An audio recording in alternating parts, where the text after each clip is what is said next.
Did you know that the royal family children do not belong to their parents? The rule concerns everyone, even the newborn of Meghan Markle and Prince Harry. Crazy, right?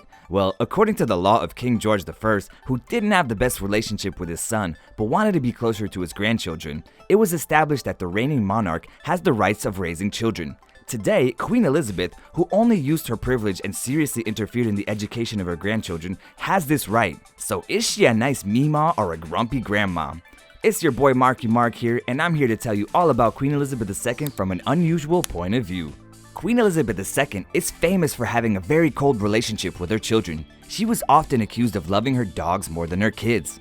People were talking about the incident from her youth, that when she returned from a long-term business trip, her children hardly recognized her. Well, actually that's true because in the beginning, the Queen handed the responsibility to take care of her children to her husband and the nannies. Many years later, it was revealed that Prince Philip was a very strict father, often shouting and punishing the kids. There were rumors that Charles was afraid of his first nanny and apparently was paralyzed with fear in her presence. Elizabeth replaced her after a year and a half, but it wasn't until she gave up some of her responsibilities as a monarch that she could pay attention to the children.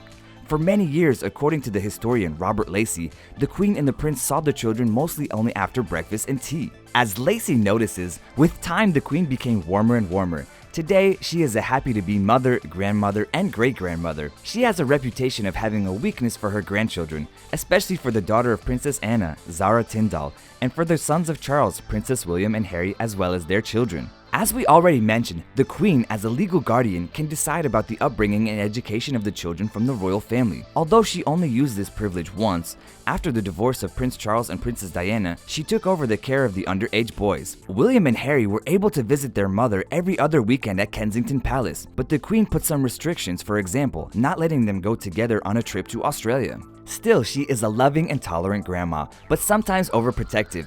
She was very supportive of Charles's children after their mother's death, at the same time trying her best to keep them away from intrusive press. Prince William often says that his grandmother plays a very important role in his life and often visits her. He also admits that it means a lot to him when the Queen tells him, "Good job." Besides, from the very beginning, Elizabeth II has prepared him for the role of the future king. He's the one who she sees as the modern and most socially accepted continuation of the monarchy, not her son. The Queen fully trusts her grandson and his wife. All her grandchildren talk very warmly about their granny. Kate Middleton also commented on her close relationship with the Queen in the documentary, which was made on the occasion of her 90th birthday. Kate also dropped the comment that the Queen was very pleased to hear that her second child would be a girl and that the monarch was praising all of her great-grandchildren. Kate admitted that she always leaves a gift and that she shows her love for the family. Little George calls her Gan-Gan. Isn't that sweet? When it comes to nicknames, it's worth mentioning a funny rumor related to Prince William. It's said that when he was small and could hardly talk, he called Grandma Gary. One time, the boy fell down and he started shouting, "Gary, Gary." The Queen, who was welcoming guests at the time, helped her grandson to get up, but the surprised visitor asked where Gary was. Elizabeth answered with a smile that she was Gary. It's not a surprise that the Queen is famous for her sense of humor. What would be able to prove it better than her creative approach to recording her voicemail? She asked Prince Harry to record it. "Hey, what's up? This is Liz. Sorry, I'm away from the throne. For a hotline to Philip, press 1. For Charles, press 2. For the corgis, press 3. It's hard to guess whether this was the idea of the Queen or her grandson because both are known for having an excellent sense of humor. Plus, the monarch allows Harry to literally do everything. As Angela Levin wrote in her book in 2017, the Queen can even cross the line to make him happy. Today, Queen Elizabeth has 16 grandchildren, 8 boys and 8 girls. She often visits them in schools or in workplaces, participates in most important events in their lives.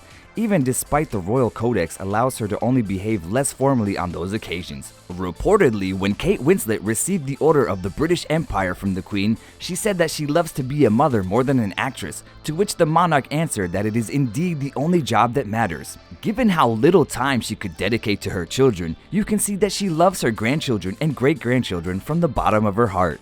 Do you think that the Queen is the cool granny? Would you like to have her as a grandmother? Let me know what you think in the comments below, and don't forget to subscribe to our channel and join our Curious Tips family. See you next time.